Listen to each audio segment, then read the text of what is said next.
3 दिन के बुखार का मारा ज़ैनुल आबिदीन, 3 दिन की प्यास का निठाल ज़ैनुल आबिदीन, तलवार संभाली आगे बढ़े और जुमला इरशाद फरमाया था, जालिमो अब ये मत समझना अभी करबला है, फरमाते इम्तिहान का वक्त खत्म हुआ, अब शान का वक्त शुरू हो चुका है। अगर अब कोई आगे बढ़ा, फरमाने लगे कि बस 22,000 नहीं, फिर तो 22 लाख भी कम पड़ेगा। ये कह के जब कहा था पीछे हट गए सब। अल्लाह अकबर, फिर मशीयत इलाही से कैदी बनी। सुनो करबला के कैदियों की कहानी सुनो। जब ये काफिला चलने लगा ना, काफिला जाने से पहले एक सरदार आया यजीदियों का, उसने कहा सज्जाद, कहा क्या? कहा कल रवाना होना है, तैयारी कर लो। आपने कहा था मुसाफिरों की कोई तैयारी नहीं होती, जब चाहे ले चले। तारीख में सबसे पहले बेड़ियां इमाम ज़ैनुल आबिदीन के पैरों में पड़ी। हथकड़ी इमाम ज़ैनुल आबिदीन के हाथ में सबसे पहले डाली गई, गले में तोक डाला गया। क्या था तोक जानते हो? इतना वजनी तोक था कि यह सफर करबला से शाम तक, मतलब दमिश्क तक हुआ। पूरा सफर इमाम ज़ैनुल आबिदीन ने ऐसे झुक के किया था, इसके वजन की वजह से, जैसे नमाजी रुकू किया करता। अल्लाह अकबर। ये जब पहनाया गया तो काफिला चला। 72 नेज़े थे, 72 सर थे, 64 औरतें थी, 26 बच्चियां थी, एक मर्द तन्हा इमाम ज़ैनुल आबिदीन। आवाज समझ में आई ना सबको? 72 नेज़े, 72 सर, 64 औरतें, 26 बच्चियां, एक मर्द तन्हा इमाम ज़ैनुल आबिदीन। ये काफिला चला कैसे? सबसे आगे इमाम हुसैन का सर, उनके पीछे बाकी शहीदों के सर, सबसे पीछे नेज़े पे अली असगर का सर था। सबसे आगे कैदियों में हजरत इमाम ज़ैनुल आबिदीन पैदल थे, हजरत सैयदा ज़ैनब ऊंट की नंगी पीठ पर थी, उनके पीछे 26 बच्चियों की सवारियां थी, सबसे पीछे सवारी पे हुसैन की सकीना थी। आज वो कैदी बनाए गए हैं जो कयामत में हम मोमिनीन की माओं को दोज़ख से आजाद कराएंगे। अल्लाह अकबर। आज उनके हाथों में जंजीरें हैं जो हम गुनाहगारों की दोज़ख से जंजीरें खुलवा के जन्नत दिलवाएंगे। काफिला चला, अजीब मंजर था जब ये 13 मुहर्रम को काफिला चला करबला से। कितनी मुहर्रम को? 13 मुहर्रम को जब ये वापस आया था ना काफिला, 13 मुहर्रम को चला। सफर करते रहे, चलते चलते चलते चलते 27 मुहर्रम आ गई। मैंने बहुत से वाकयात छोड़ दिए, बीच के बहुत सारे वाकयात छोड़ दिए हैं, बस कुछ बातें। कितनी मुहर्रम आ गई? 27 मुहर्रम आ गई। 27 मुहर्रम को जब ये काफिला शाम के वक्त ठहरा, अजीब किस्सा है यार ठहरने का भी। जब यजीदी शाम को पड़ाव करते थे तो कहते थे पड़ाव करो, तो सारे खेमे लगाए जाते थे, लेकिन नबी के घर की शहजादियां बगैर किसी खेमे के तपती हुई रेत पे बैठ जाया करती थी। उसी रेत पे वुजू भी करना है, उसी रेत पे कुरान भी पढ़ना है। कौन सा जुल्म करबला वालों के साथ ना हुआ? उसी हालत में अल्लाह अकबर, फर्श पे सोना उनके लिए आलीशान खेमे थे, मेरे नबी के घर की बेटियों के लिए सिवाय आसमान के कोई शामियाना न था। बैठ जाती, लेकिन अब सरों को संदूक में रखा जाता था, इसलिए कि हुक्म था कि सारे सर हिफाजत के साथ यजीद के दरबार में पहुंचाए जाएं। सबसे ज्यादा जरूरी था हुसैन के सर को पहुंचाना, तो जिस सारे सरों को संदूक में शाम को रखा जाता, और उसके बाद इमाम हुसैन का सर जिस संदूक में रखा जाता उसको ताला लगाया जाता, इसलिए कि सबसे ज्यादा उस दिन उस काफिले की निगरानी जिम्मेदारी हारिस इब्न अकीदा की थी। वो कहता मैं था तफ्तीशी ऑफिसर, छान पटक करना, जांच करना मेरी फितरत थी। कहने लगा 13 मुहर्रम से काफिला चला था, सब सो जाते थे लेकिन हुसैन की सकीना नहीं सोती थी। जानते हो ये सकीना वो है जिसका करबला में सबसे ज्यादा नुकसान हुआ है। सब ने कुछ न कुछ लुटाया है, लेकिन सबसे ज्यादा मेरे हुसैन की सकीना का नुकसान करबला में, सबसे ज्यादा इसका खर्च हुआ है करबला में। हारिस इब्न अकीदा कहता है सब सोते थे लेकिन मैंने कभी इस बच्ची को सोते नहीं देखा। कहने लगा, मैं सोचने लगा आज देखो ये बच्ची जागती क्यों है। इसने कहा मेरी ड्यूटी थी, मैं कुर्सी पे बैठ गया और ऐसे बैठा जैसे लोग सो जाया करते हैं। कहा मैंने आंखों को बंद किया, क्या देखता हूँ कि ये बच्ची धीरे धीरे चलते चलते मेरे पास आई है। इसने मेरी कुर्सी का चक्कर लगाया, गौर से मेरा चेहरा देखा। कहा 27वीं शब की अंधेरी रात थी। इसने ये सोचा शायद मैं सो रहा हूँ। बच्ची ने मुझे देख के कहा या अल्लाह तेरा शुक्र है आज तूने इसे सुला दिया है। कहा ये कह के बच्ची चली है। मैं देख रहा था बच्ची कहाँ जा रही है। कहा बच्ची गई सबसे पहले उस संदूक के पास पहुंची है जिस संदूक में अली असगर का सर रखा हुआ था। कहता मैंने देखा बच्ची गई, जाने के बाद बच्ची ने संदूक खोला है और उसके अंदर से वो सर निकाला है जो हजरत अली असगर का सर था। बच्ची ने अपने दामन से भाई का सर साफ किया है। वो साहिब अजीब रिश्ते होते हैं बहन और भाई के। मैंने पहले बताया था अगर भाई पैदा ना हो तो सजदे में गिर के बहनें दुआएं मांगती हैं, अगर पैदा हो जाए तो माँ बन के बहनें पाला करती हैं। अल्लाह अकबर, ये वही सकीना है और ये वही असगर है। अल्लाह अकबर, निकाला है सर और गोद में रखा है। उसके बाद दुपट्टे से साफ किया, सीने से लगाया और सीने से लगा के कहा था असगर सो जा। मैं झूला कहां से लाऊं, जिस झूले में तुम लेटा करते थे वो झूला करबला रह गया है। इतना कहते कहते हजरत सकीना की आंख में आंसू आ जाते हैं। सीने से भाई के सर को लगाया। वो कहता मेरा कलेजा हिलने लगा जब हुसैन की सकीना को भाई से प्यार करते देखा। कहा कहने लगी असगर तुझे क्या पता है, जब बाबा तुझे खेमे से लाए थे मैं तनाबे की आड़ में खड़े होके देख रही थी। जब हुरमला ने तीर का निशाना लगाया था असगर मैंने हाथ का इशारा करके कहा था जालिम मेरे असगर पे तीर मत चलाना, इसने तेरा कुछ नहीं बिगाड़ा है। कहा असगर तुझे क्या पता है, जो तीर तेरे लगा था उसका कद बड़ा था, तेरा कद छोटा था। जो तीर तेरे मारा गया था उसका वजन ज्यादा था, तेरा वजन कम था। ये कहते कहते हजरत सकीना ने असगर को सीने से लगाया है।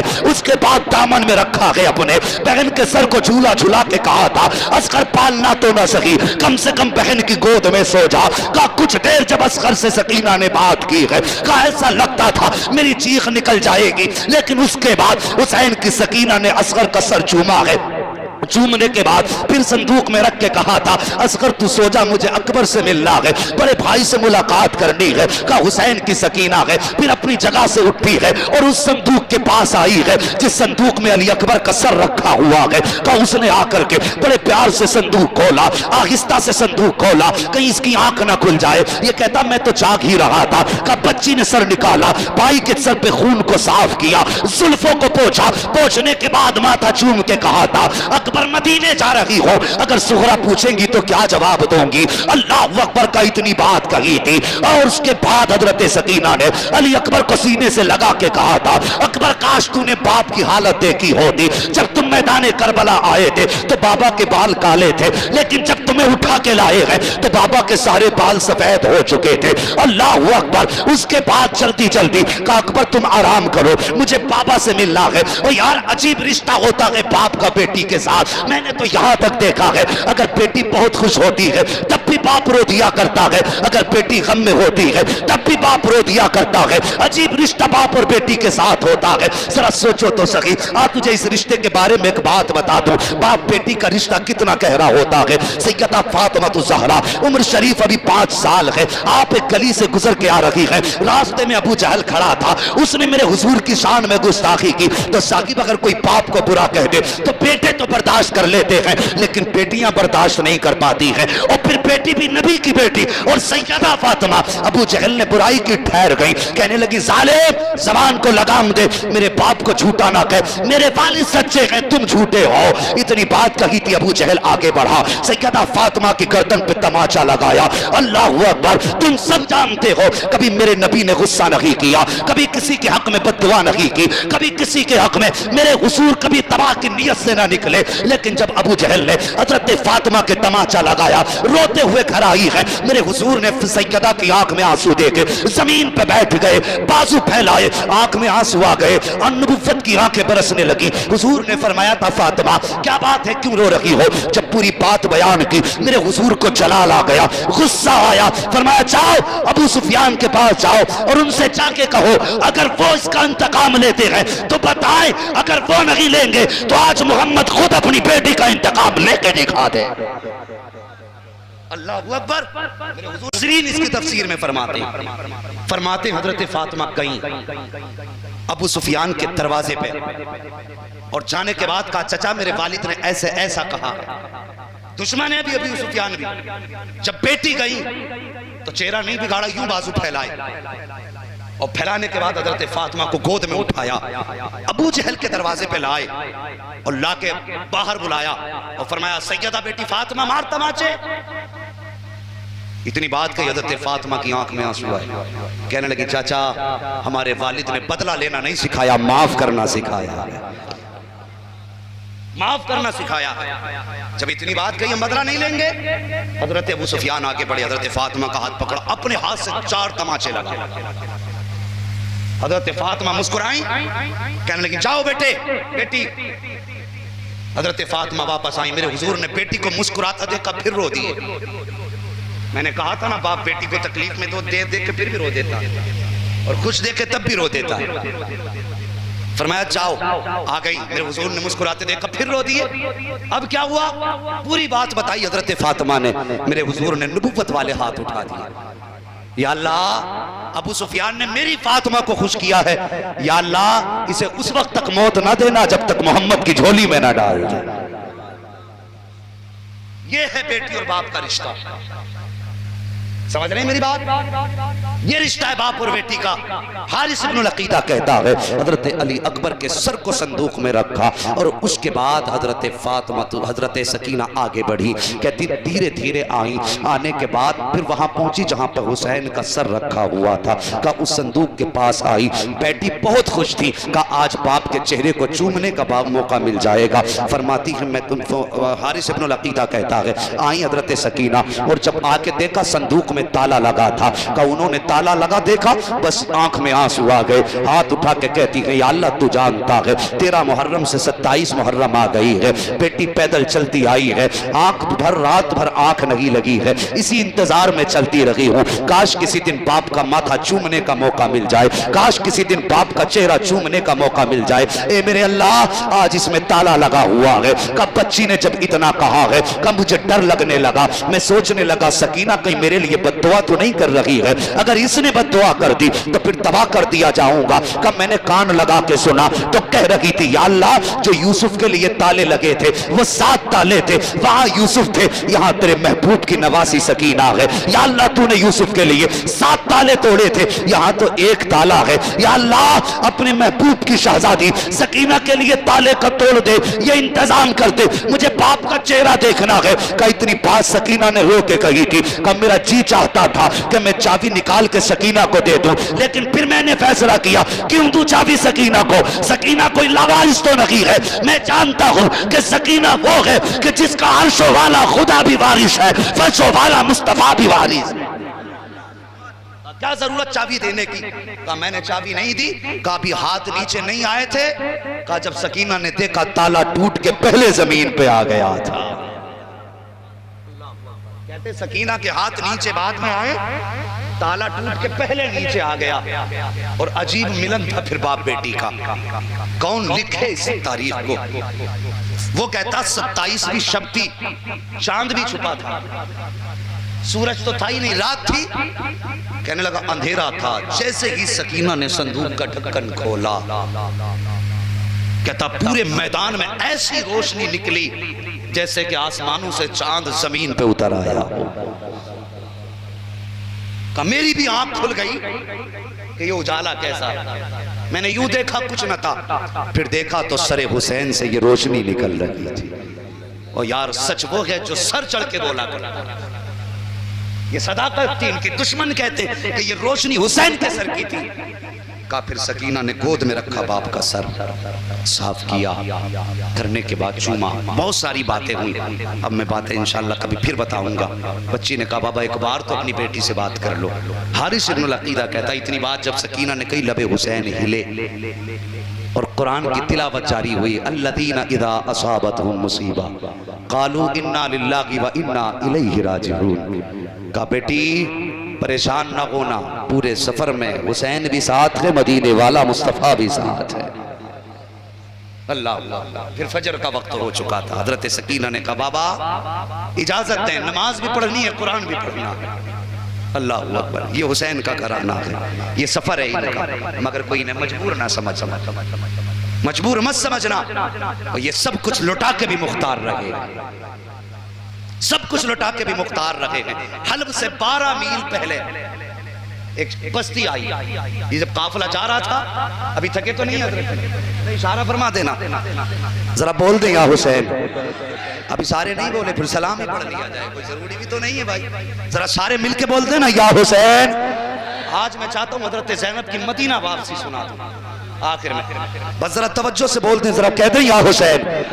बस गौर करें, जब हलब से 12 किलोमीटर पहले जब ये बस्ती के पास से काफिला गुजरने लगा, एक चौराहा आया, मैं सुनाने लगा हूं कौन देता है देने को मुंह चाहिए, देने वाला है सच्चा हमारा नबी। गौर करें, 12 मील पहले एक चौराहे पे एक नाबीना शख्स खड़ा था, उसके साथ एक बच्चा था, 72 नेज़ों पे 72 सर, उनसे आगे ढोल बजते आ रहे थे।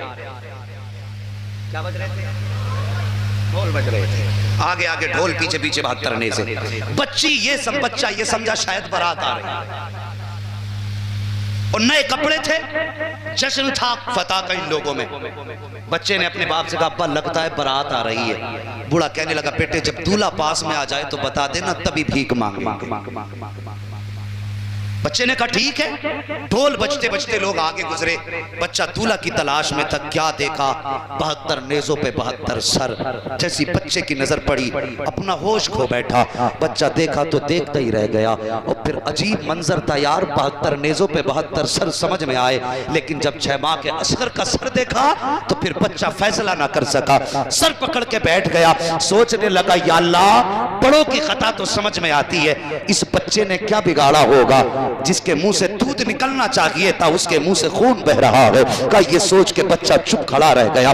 काफिला गुजरता गया, 72 नेज़े गुजरते गए, 72 सर भी गुजरते गए। आखिर में फिर कैदियों की बारी आई है। सबसे आगे इमाम ज़ैनुल आबिदीन थे, उनके पीछे सैयदा ज़ैनब की सवारी है। अल्लाहु अकबर। जब नूरी लोगों के हाथों में इसने जंजीरें देखी, कोनी मार के धोखे से ये कहना चाहता था, बाबा मंजर अजीब है, लेकिन बूढ़ा ये समझा शायद दूल्हा की सवारी आ गई है, इसलिए बच्चे ने इशारा किया है। बूढ़े ने जैसी इस कोनी का इशारा महसूस किया, उसके बाद बूढ़े ने हाथ उठा के कहा था, ओ जाने वालों, अली की खैरात दो, नबी की खैरात दो। इतना सुनना था, हजरत ज़ैनब की आंख में आंसू आ जाते हैं। आज कई दिन के बाद परदेश में किसी ने अली का नाम ले दिया था, किसी ने नबी का नाम ले दिया था। हजरत ज़ैनब की आंखें बरसने लग जाती हैं। फरमाती, अम्मा फिजा का क्या बात है? कब जरा इससे कहो, एक बार और मेरे बाबा और नाना का नाम ले दे। फिर से कहा, जरा और मांग, किसके नाम से मांगता है? सवाली ने कहा था, अली की खैरात दो, नबी की खैरात दो। आपने कहा फिर बोल। उसने 3 मर्तबा कहा,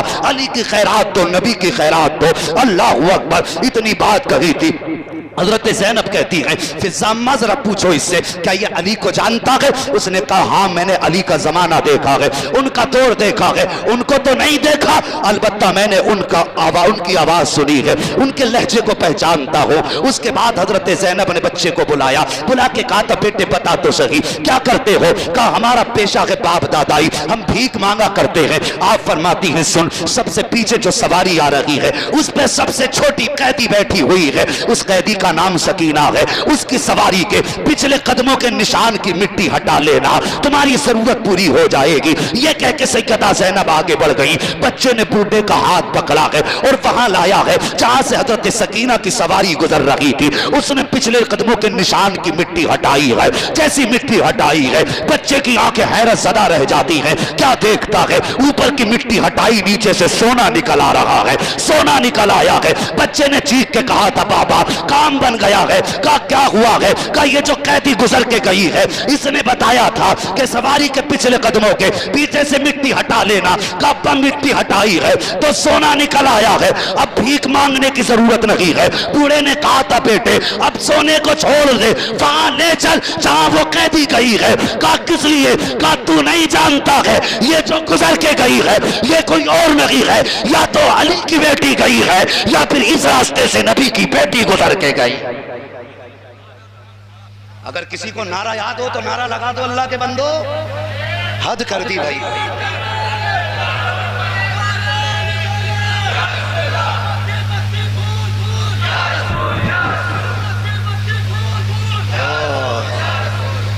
अल्लाह सलामत रखे। लगाओ लगाओ नारा लगाओ भाई, पूरा करो नारा।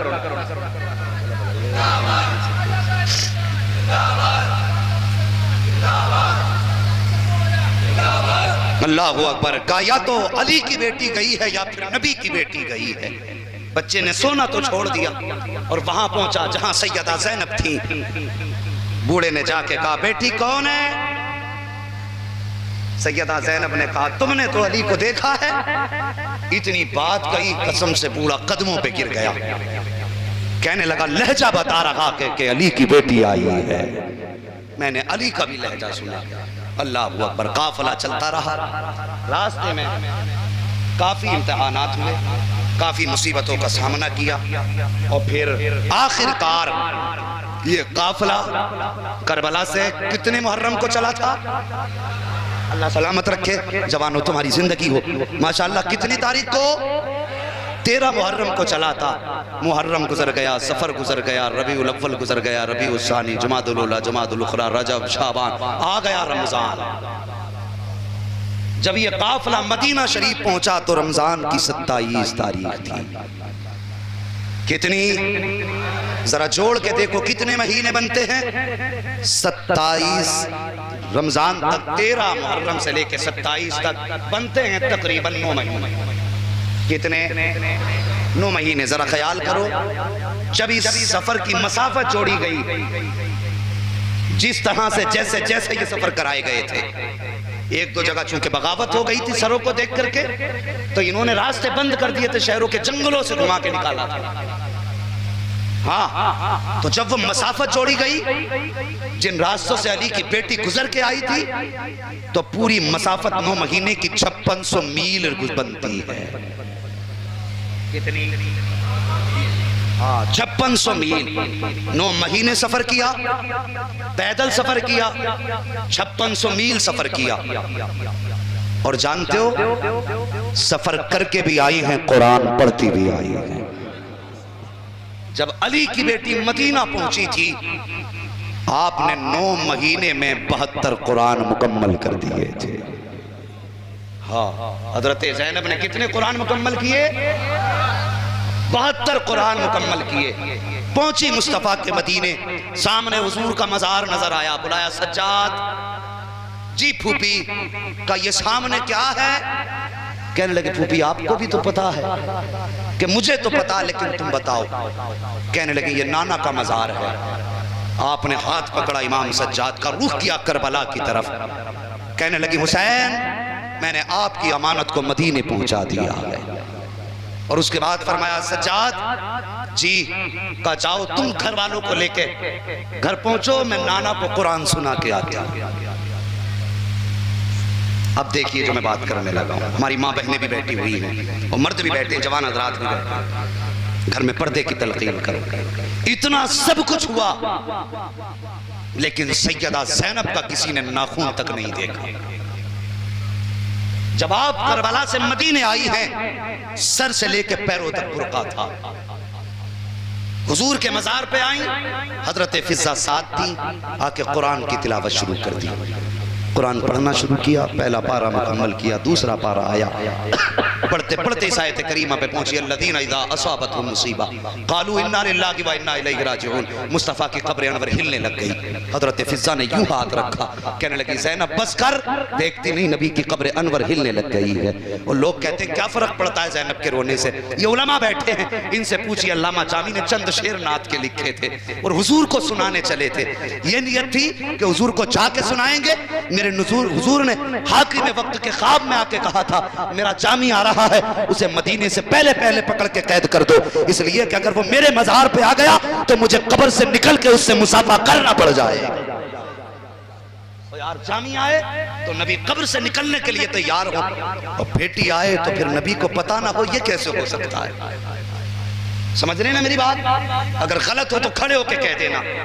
जामी का दर्द नबी जानते हैं, ज़ैनब का दर्द नहीं जानते थे। हजरत फिजा ने कंधे पे हाथ रखा, सैयदा बस कर, नबी के कब्र अनवर हिल रही, कहीं ऐसा ना हो कयामत आ जाए। मुस्तफ़ा की कब्र अनवर से आवाज आई, ज़ैनब जाओ, सब्र करो, घर जाओ।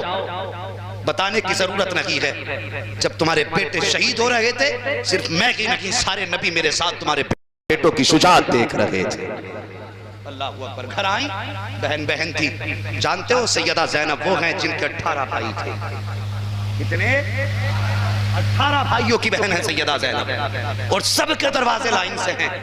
आज जब ज़ैनब आई है ना तो कोई भाई बाकी नहीं बचा, सबके दरवाजों पे ताले थे।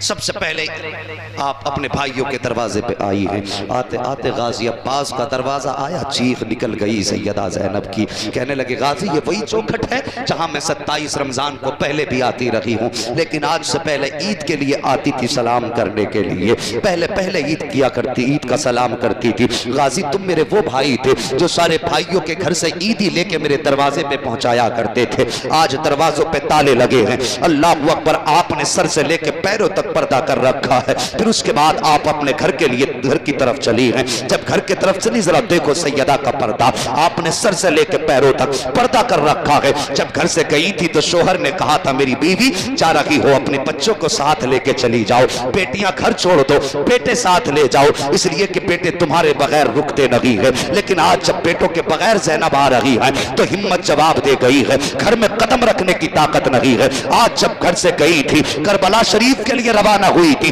बेटियों से कहा था बेटी दो काम हमेशा याद रखना। बच्चियों ने कहा था अम्मी कौन सी बात? का दरवाजे पे फकीर आ जाए तो भीख देने में जल्दी करना, दूसरी बात कभी कुरान की तिलावत न छोड़ देना। ये दो बातें बेटी से कह के गई थी। अल्लाह अकबर। आज ज़ैनब अकेली आई है, अपने दरवाजा जब आया है हिम्मत जवाब दे गई है, अपने दरवाजे पे पहुंची है, कुरान की तिलावत की आवाज आ जाती है, कहती है कुरान की तिलावत को सुना, अपने दरवाजे पे बैठ जाती है। कुरान की तिलावत सुनने के बाद आपकी जबान से जुमला निकला अल्हम्दुलिल्लाह। जैसी आपने इतना कहा है ये आवाज बच्चियों के कानों से अंदर टकराई है। बड़ी बहन ने छोटी बहन से कहा था देख लगता है दरवाजे पे भिखारन आई हुई है। माँ कह के गई थी अगर दरवाजे पे सवाल आ जाए तो भीख देने में जल्दी ना करना। ले जल्दी से 2 दिरहम दिए हैं बेट बहन ने, कहा जल्दी कर, दरवाजे पे भिखारन बैठी है, ये दिरहम दे के आ जा। छोटी बेटी आई है, आने के बाद किवाड़ खोले हैं, पर्दे की आड़ से हाथ निकाल के कहा था ले सवालन जल्दी ले और सफर शुरू कर दे। इतना सुना है हजरत ज़ैनब की आह निकल जाती है, फरमाती बेटी मैं कोई भिखारन नहीं हूँ। कहा फिर कौन हो? कहा परदेसी हो। कहा यहाँ क्यों बैठी हो? कहा तुम्हारा कुरान सुना, बस यही बैठ गई हो, इतना सुनना था। छोटी बेटी कहती है ओ परदेसी तूने कुरान हमारी माँ का नहीं सुना है, काश तूने सैयदा ज़ैनब का कुरान सुन लिया होता तो हमारे कुरान की तारीफ ना करती। तू क्या जाने जब हमारी माँ कुरान पढ़ती थी तो 18 भाई छुप छुप के सुना करते थे। जब हमारी माँ कुरान पढ़ती थी तो हमारे दादा हमारे नाना हजरत अली कुरान चुप चुप के सुना करते थे। तुझे क्या मालूम है कि हमारी माँ कितना प्यारा कुरान पढ़ती है? अल्लाह अकबर। आपने कहा बेटी और कुरान पढ़ो। बेटी जाके कुरान पढ़ना शुरू कर देती है। कुछ देर गुजरी है, वो यार थोड़ी सी देर गुजरी है कि आपके शोहर सितारे अरब हजरत अब्दुल्ला बिन जाफर तैयार आ जाते हैं। कैसा पर्दा सैयदा ज़ैनब का था कि अपने शोहर ने भी नहीं पहचाना है। आपने देखा दरवाजे पे शायद भिखारन बैठी है, चेहरा फेरा, जेब में हाथ डाला और हाथ बढ़ा के कहने लगे लो ये अपना हिस्सा लो, सफर शुरू करो। इतना सुनना था। सैयदा ज़ैनब फिर चीख निकल जाती है, कहती मैं कोई भिखारा नहीं हूं। का फिर कौन हो? का परदेसी हो। आपने इतना सुना, कहते हैं अगर परदेसी हो तो सुनो शाम हो गई है, मेरी बीवी परदेश गई है, मेरी बच्चियां उसे याद करके रोया करती है। ए परदेश जाने वाली, अगर तेरे पास थोड़ा वक्त हो तो कुछ वक्त मेरी बच्चियों के पास गुजार ले ताकि बच्चियों की एक रात सुकून से गुजर जाए। इतना सुनना था। हजरत ज़ैनब उठी है, अभी चेहरे से नकाब नहीं उठाया है, घर में तशरीफ लाई है हजरत जाफर तैयार के शहजादे हजरत अब्दुल्ला ने बच्चियों से कहा था बेटी परदेसी आई है, कोई मेहमान है, इनके पानी का इंतजाम करो, बिस्तर का इंतजाम करो, मुसीबत ज़्यादा लगती है, परदेश से आई है, थकी लगती है। ये बात अपने बच्चियों से कही हजरत अब्दुल्ला बिन जाफर तैयार ने। छोटी बेटी जल्दी से उठी है, हाथ में पानी का प्याला लाई है। लाने के बाद सैयदा ज़ैनब के आगे प्याला किया था। वो यार कयामत का मंजर था। जैसी हाथ में पानी का प्याला आया, सैयदा ज़ैनब ने कहा था बेटी हमें पानी अच्छा नहीं लगा करता है, ये कह के प्याला वापस कर दिया। बड़ी बेटी ने कहा था खातून बिस्तर कर दिया है, बिस्तर पे लेट जाएं। आप फरमाते हैं कुछ दिन से हमें जमीन से अच्छा बिस्तर नहीं लग रहा है। उसके उसके बाद आपने बिस्तर से इनकार किया। तो साहिब बच्चियां भी अजीब होती हैं, औरतें बच्चियां बड़ी जल्दी मिल जाती हैं। जब सारी चीजों का इनकार हो गया, एक छोटी वाली बच्ची आके बैठ गई।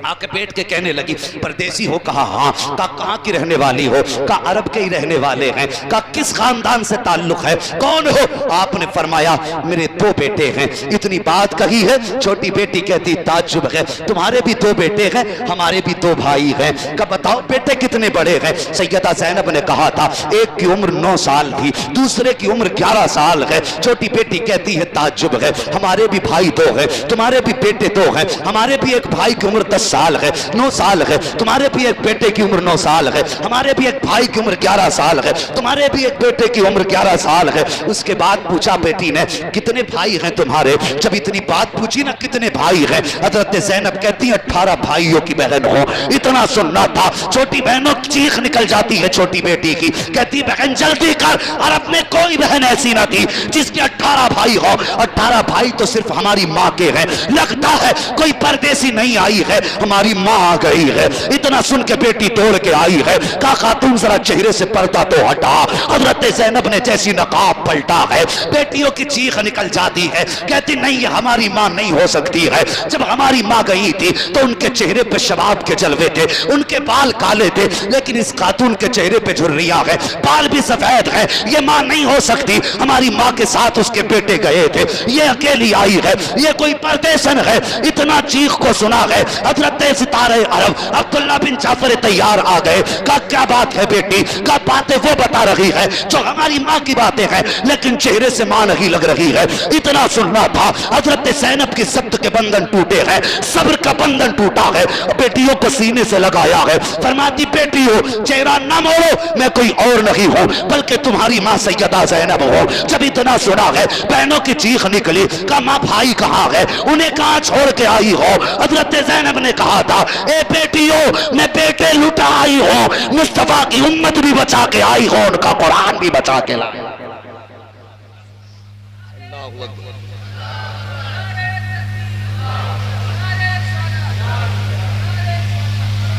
बचा के कूफे से आबिद को लेके आई है, कमर पे पारे इमामत उठा के लाई है। अली की बेटी को झुककर सलाम कर इस्लाम तेरी अमानतें घर तक बचा के लाई है।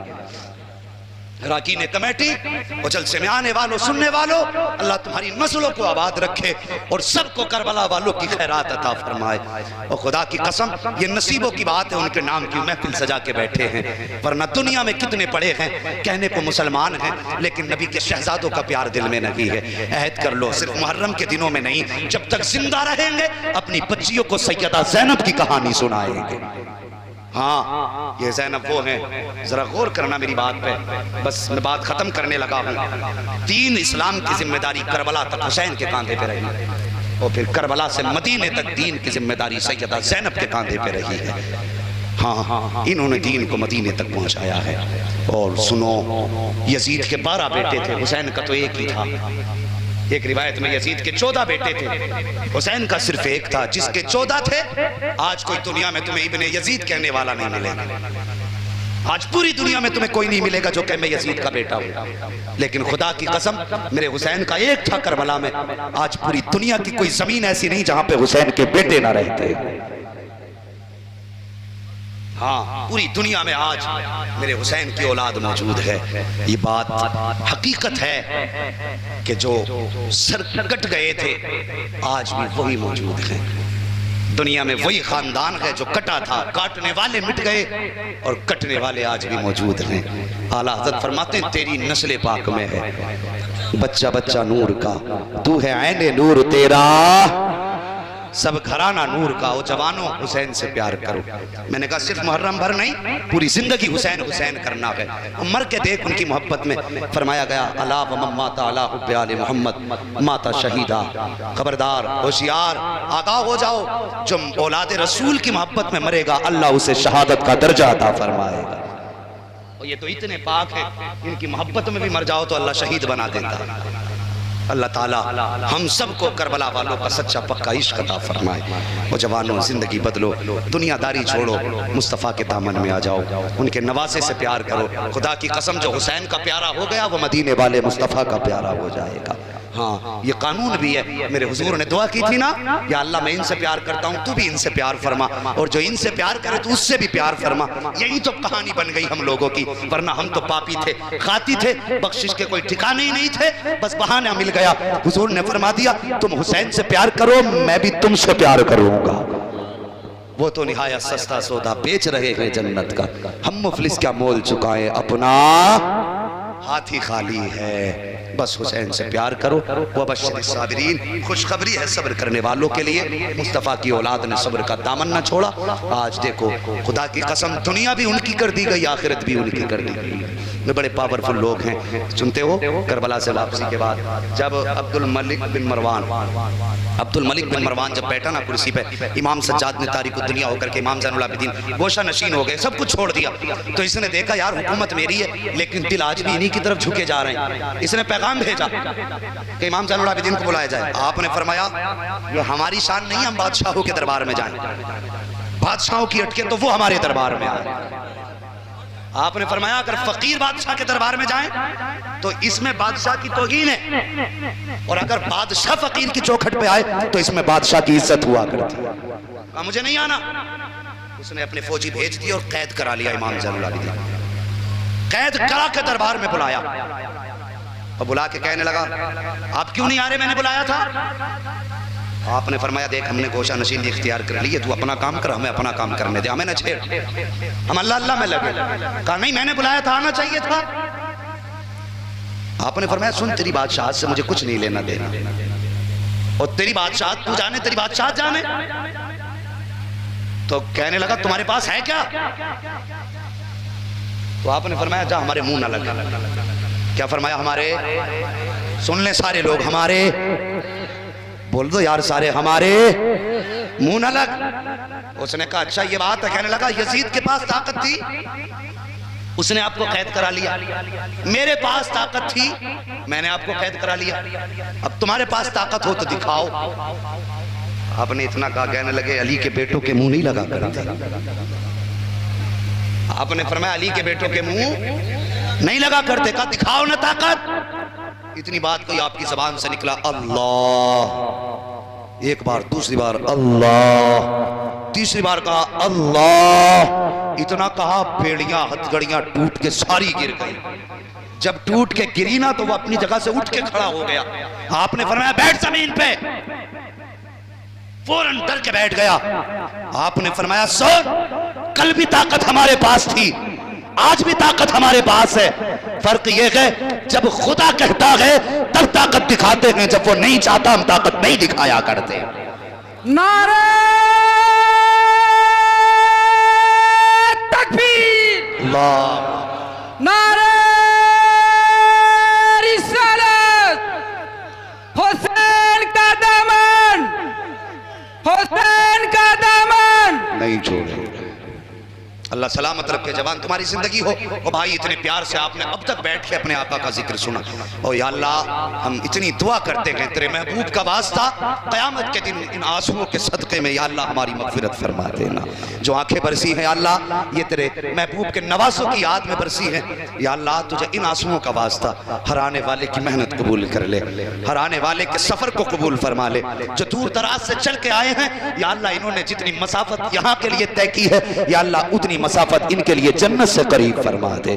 बस फरमाया गया वबश्शिर साबिरीन, खुशखबरी है सब्र करने वालों के लिए। और लोगों सब्र का दामन न छोड़ना, अपनों को रूठने न देना, रिश्तों की कदर करना, बहनों को राजी रखना, माँ बाप की इज्जत करना। अभी कलाम पढ़ा था हमारे अब्दुल भाई, हाँ उन्होंने पढ़ा था माँ के ताल्लुक से, हर जवान उठ के हाथ उठा रहा था। और यार भले जलसे में हाथ कम उठाया कर, लेकिन घर माँ बाप के नाज ज्यादा उठा लिया कर। यहाँ तुम मौलवी को माँ के नाम पे 10,000 लुटा रहे हो, जरा दिल पे हाथ रख के देखना, क्या तुमने माँ जो 1000 रुपए माँ की मोहब्बत में मौलवी पे लुटाए, क्या तुमने उसी में से 100 रुपए का माँ का चश्मा संभलवा के ला के दिया? वो जरा ख्याल करना। मैं कोई ज्यादा लंबी तकरीर नहीं, 2 बातें कह के जा रहा हूँ। तुमने 1000 रुपए हम पे उड़ाए माँ के नाम पे, बताना क्या तुमने उसमें से 50 रुपए की बाप की या माँ की दवा ला के दी? इसको जरा दिल पे रख के सोचना। अगर तुम माँ बाप पे भी खर्च करते हो तो तुम्हारे हर जगह का खर्चा कबूल है, और अगर माँ बाप पे खर्च नहीं करते ना तो फिर तुम एक मौलवी क्या जाके सारा पैसा गुंबद खजरा पे लगा के आ जाओ। अल्लाह को वो खर्च भी कबूल नहीं है, अल्लाह कबूल बाद में करेगा। पहले घर माँ पे लगाओ, बाद में निकल के मस्जिदों में लगाया करेंगे इंशाअल्लाह से। किसी की माँ को औलाद से शिकवा ना हो, अल्लाह सबकी माओं को सलामत रखे। या अल्लाह हुसैन की माँ का वास्ता, जितनी माएँ दुनिया से गई हैं सबको जन्नत अता फरमा दे। साहब रात में वापस हो रहे थे, हाँ एक बाप को मैंने देखा बच्चे को कंधे पे बैठा रखा उसने। और समझो यार, जरूरी नहीं है तुम्हें काला काला रसूलुल्लाह सुनाया जाए तब तुम्हारी समझ में आए। मेरे उस्तादों ने मुझे बताया, बेटे जैसे लोग सामने बैठे हो वैसी गुफ्तगू करना। आपके सामने मैं इंग्लिश बोलने लगूं, कोई नतीजा? अरबी झाड़ने लगूं, कोई नतीजा? जुमलों के अंबार लगाऊं, कोई फायदा? हम तो इतना जानते हैं जी, जब किसानों से बात की जाए तो जमीन के लेवल पे हो। हाँ, तो वो बाप ना बेटे को कंधे पे बैठा के, मगरिब और इशा के वक्त का गालिबन बीच का वक्त था, और जहां वो खड़ा था ना उसका घर वहां से 3 किलोमीटर दूर था। खड़ा नहीं चल रहा था, बड़ी तेजी से जा रहा था, बहुत तेजी से। मैंने कहा मौलाना जरा पूछो कौन है, कहाँ जा रहा है? तो उसने कहा, बताया फला जगह जा रहा हूँ। तो हमने कहा बैठ जाइए। जब वो बैठा ना, मैंने कहा भाई इतनी रात को कहाँ से आ रहे हो? तो सुनो, उसने अपने जो कंधे पे बेटा था ना, उसने कहा मौलाना अपने बच्चे की दवा मुरादाबाद से लेने गया था। यार सोचो, कहने लगा बच्चे की दवा मुरादाबाद से लेने गया था। डॉक्टर हर दिन 6 बजे बैठता, आज 7 बजे बैठा, देर हो गई। मैंने कहा पैदल ही जाते? उसने कहा जब कोई गाड़ी नहीं तो पैदल ही जाना था। यार खुदा की कसम, सलाम करो यार बाप को। सुबह उठ के यार पैर चूम लिया करो, पैर चूम लिया करो।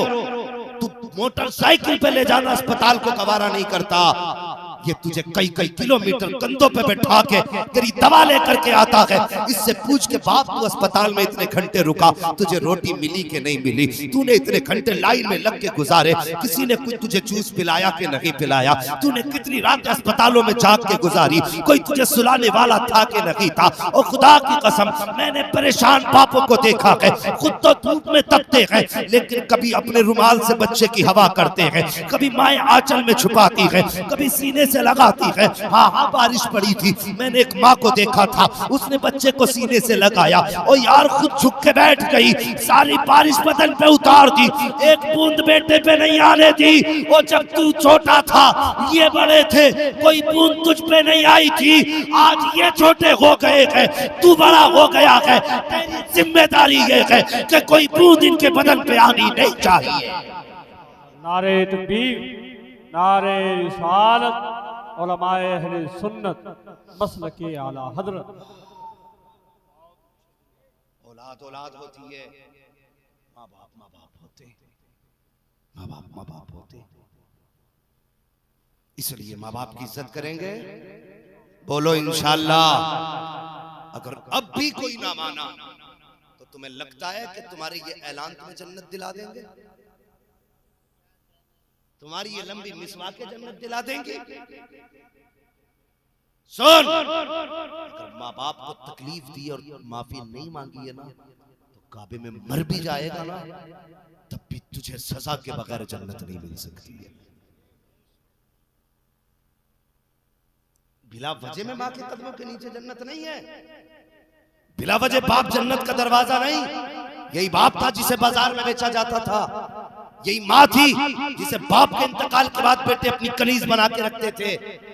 लेकिन जो तकलीफें माँ ने बच्चे के लिए उठाई ना, तो फिर इसका बदला इसके कदमों में जन्नत ही हो सकती है। जो दुख बाप ने बेटे के लिए उठाए, फिर बाप को जन्नत का दरवाजा ही होना था। मेरे हुजूर ने ऐलान कर दिया, तुम ऐसे तो खिदमत नहीं करोगे।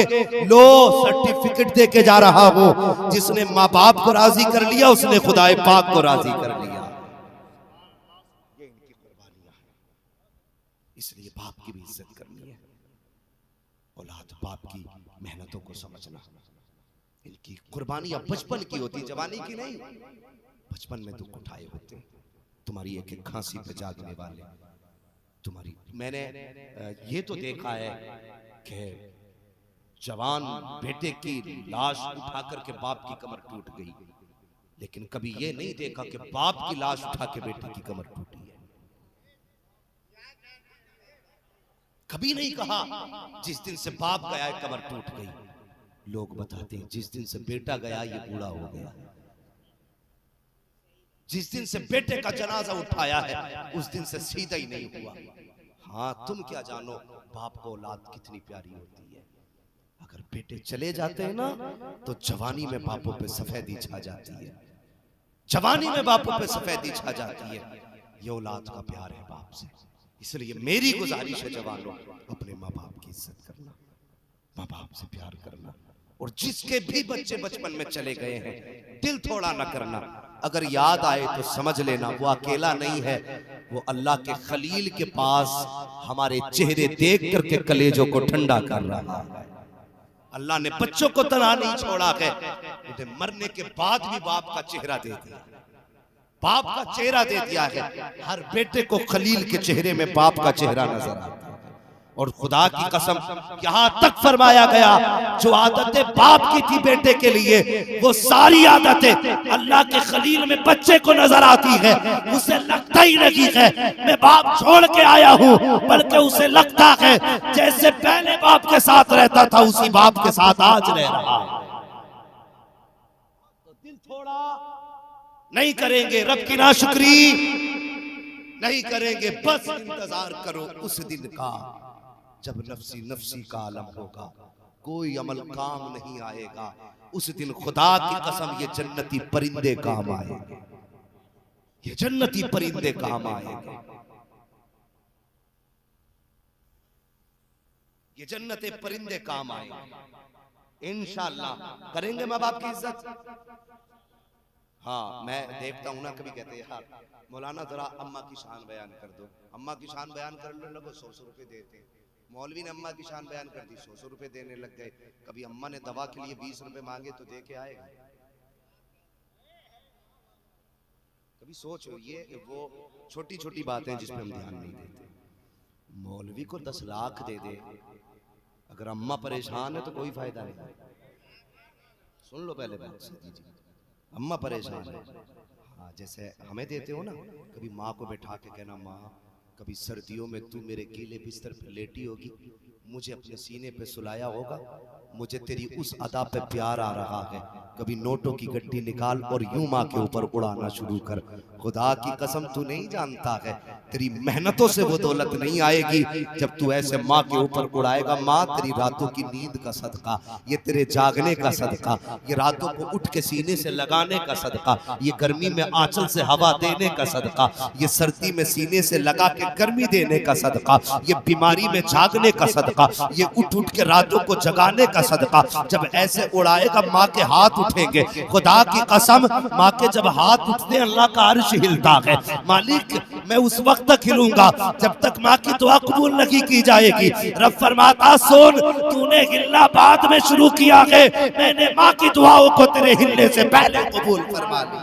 नारे तकबीर, नारे रिसालत, उलमाए अहले सुन्नत मसलके आला हजरत, नारे तकबीर, नारे रिसालत। समझ रहे मेरी बात? तो लेकिन क्या करूं, मैं उस कौम से बात कर रहा हूं, उस कौम से बात कर रहा हूं जो सुबह उठती है ना, सबसे पहले तो यूं हाथ चलता, आगे हाथ, मोबाइल,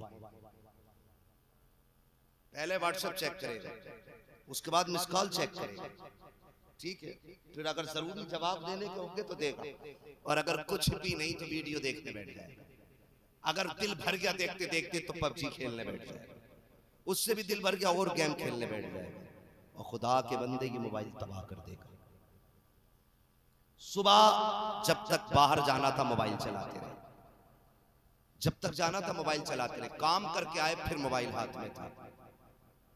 सुन, तूने 8 घंटे मोबाइल में दिए, कितने बोलो कितने? बुरा मत मानना, कड़वी सच्चाई है। जो बचपन में मोबाइल चलाएंगे वो जवानी में प्याले लेके हाथ में भीख मांगेंगे, ये याद रखना मेरी बात। हाँ, सोशल मीडिया का दौर है, ये बाकी रहेगी बात। और कभी सुन लेना कोई कह के गया था अपनी जवानी में जाकर के, बचपन में मोबाइल ना चलाया होता तो आज लोगों के धक्के नहीं खा रहे होते। और सुनो, अगर बचपन में कलम संभाल लिया तो मोबाइल की औकात क्या है, पूरा इंटरनेट तुम्हारे कदमों में पड़ा होगा। लेकिन शर्त ये कुछ बनो, और अगर कुछ बन भी गए, बड़ी मसरूफ दुनिया, आज एक दस्तरखान पे 6-7 लोग बैठते हैं शोएब भाई, लेकिन दस्तरखान पे 6-7 के बैठने के बावजूद किसी को ये फुर्सत नहीं दूसरे वाले से ये पूछ ले आज दिन कैसा गुजरा। पहला आगा मोबाइल लेके बैठ गया, दूसरा आया वो भी लेके बैठ गया, तीसरा आया। एक दस्तरखान पे 12 लोग हैं, लेकिन 12 होके भी अकेले हैं, भीड़ में भी अकेले हैं। महीनों में मिले हो यार, हफ्तों में मिले हो, सुबह से शाम तक मिले हो, तुम्हें फुर्सत नहीं मिली, तुमने यहाँ के भी मोबाइल चलाया। इस्लाम की थ्योरी को समझो, रब ने तुम्हें 5 वक्त की नमाज दी, वो चाहता तो घर में फर्ज कर देता, वो चाहता तो अकेले पे कह देता जहां वहां पढ़ लो, लेकिन उसने जमात का हुक्म दिया, जमात से नमाज पढ़ो। किस लिए कि पूरी बस्ती वाले एक वक्त इकट्ठे हो फजर में, एक दूसरे को खैरियत पूछो और बताओ। फिर जोहर में बुलाया गया, अपनी खैरियत पूछो और बता। फिर असर में बुलाया गया, अपनी खैरियत पूछो और बता। फिर मगरिब में बुलाया गया, अपनी खैरियत पूछो और बता। फिर इशा में बुलाया गया, अपनी खैरियत पूछो और बता। और खुदा ने तुम्हें 5 वक्त बुला के एक दूसरे की खैरियत के लिए इकट्ठा किया, और तुम 5 वक्त गए, खैरियत ना पूछी। अपने घर में होकर के तुम एक दस्तरखान पे बैठ करके अपने बाप से नहीं पूछते हो दिन कैसा गुजरा है, भाई से नहीं पूछा दिन कैसा गुजरा है, माँ से नहीं पूछा दिन कैसा गुजरा है। अरे लानत हो ऐसे मोबाइल पर जिसने एक बिस्तर पे बैठने वालों को एक दूसरे से अलग कर दिया है। अगर हुजूर से प्यार है, इकट्ठा हो, लगाओ मोबाइलों को और पूछ बात कि बाबा बता दिन कैसा गुजरा है, माँ बता तेरी तबीयत कैसी है, भाई बता कहाँ रहा दिन भर, कैसा वक्त गुजरा। खुदा की कसम जब तू पहुंचेगा ये मुस्कुराएंगे, अगर ये मुस्कुराएंगे तो रब की जानिब से तेरे गुनाहों पर बख्शिश के कलम फेर दिए जाए। हमारी कौम का रवैया, एक महफिल में बैठ के भी अकेले, हाँ महफिल में बैठ के भी अकेले रह गए। ये दूरी आज मोबाइल में, समझ रहे मेरी बात? खुदा के वास्ते एक बात कह दूं, आखिरी बात, दौलत से ज्यादा अहम परिवार होता है। दौलत जाए तो जाए, परिवार न टूटने पाए। ये याद रखना। आज सबको हमा हमी पड़ी है ना, सबको मैं की बीमारी है, मैं यूं निकल जाऊं, मैं इससे आगे निकल जाऊं, मैं अपने भाई से आगे निकल जाऊं।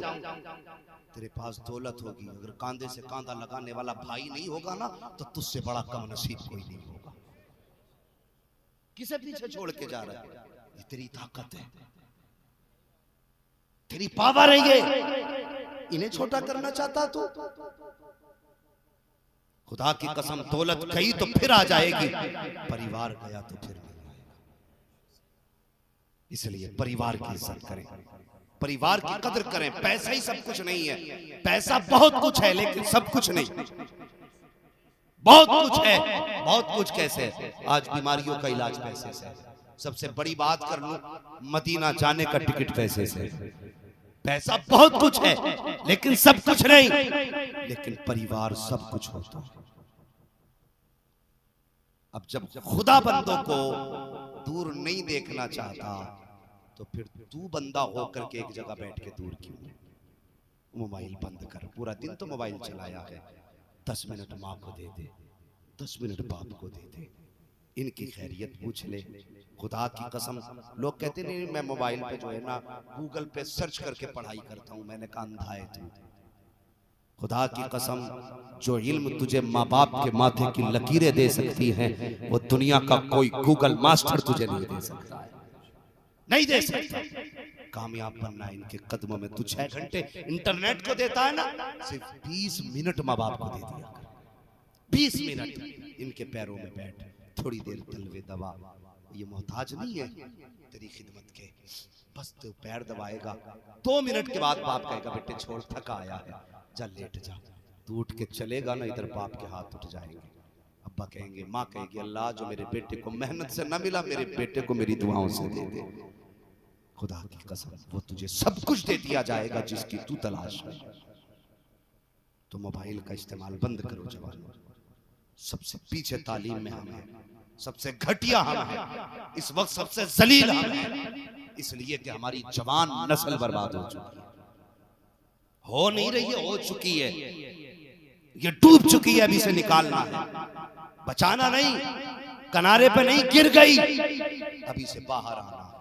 बाहर कैसे आओगे? डॉक्टर इकबाल ने कहा था कि मोहम्मद से वफा तूने तो हम तेरे हैं, ये जहां चीज है क्या लोहो कलम तेरे हैं, कुल्लु मन अलैहा फान, हर चीज फना हो जाएगी।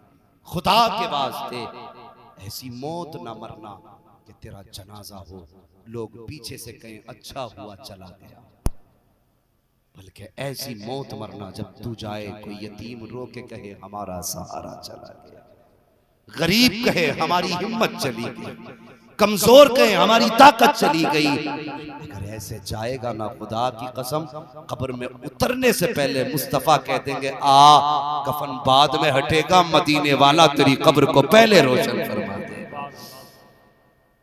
हाँ, उजाले अपनी यादों के हमारे साथ रहने दो, न जाने किस गली में जिंदगी की शाम हो जाए।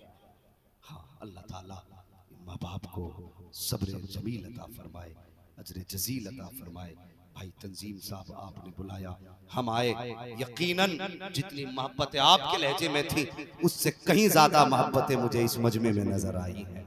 अल्लाह सबको सलामत रखे। और भाई जोहर अली और आपके परिवार से मैं गुजारिश करूंगा, अगर आप दुख करेंगे ना तो फिर तकलीफ आपके बच्चे को होगी। हाँ हाँ, मैं तो गुजारिश करता हूँ, सारे तंजीमों से गुजारिश है कि नमाजी बन जाए। हाँ, इंशाअल्लाह वक्त होता है इस पे मैं गुफ्तगू करता हूँ, लेकिन आज मौजू कुछ ऐसा था। नहीं ताती ना, मगर क्या करेंगे बताइए, जब चाचा ही लोग नहीं जाते मस्जिद में, अब्बा बैठा रहता, वो चौराहे पे बैठा कह रहा, वो देखा प्रधान को कि हाँ कि उसने वो मैट टेढ़ी कर दी, तुझे प्रधान की मेहनत दिखाई देगी, कब्र दिखाई नहीं दी। पूरी जिंदगी हो गई बटिया करते करते, कुछ कब्र का भी इंतजाम कर। बता, जब अब्बा टांगे फैला के सोगा, बेटा नमाजी कहां से बनेगा? मुझे बताओ ना, अब्बा पे भी लाजिम है नमाजी बने। अगर अब्बा फजर में उठेगा तो बेटा सलात के वक्त उठ जाएगा, अब्बा अगर सर्दी में जाएगा बेटा धूप निकलने पे जाएगा, अगर बाप नमाजी होगा बेटा खुद ब खुद नमाजी होगा। लेकिन मिजाज अलग है, अब्बा चाहता मैं सट्टा लगाऊं बेटा नमाजी बन जाए, मैं बटिया काटूं बेटा तस्बीह पढ़े। तो बेटों से गुजारिश है, अब्बा नमाजी नहीं है तो हाथ पकड़ के उन्हें जब मस्जिद में लेके जाओ। कोई चाहेगा मेरा बताओ यार, डर क्यों रहे हो? अभी बात कोई चाहेगा मेरा अब्बा दोज़ख में जाए? नहीं, मुझे तो मेरा अब्बा बड़ा प्यारा है यार। मैं तो कहता हूँ मालिक, अगर जन्नत में जाने की बात हो तो मेरी नेकियां भी मेरे बाप को लग जाए। हाँ, तो हर बेटा ये चाहता है मेरा बाप जन्नत में जाए।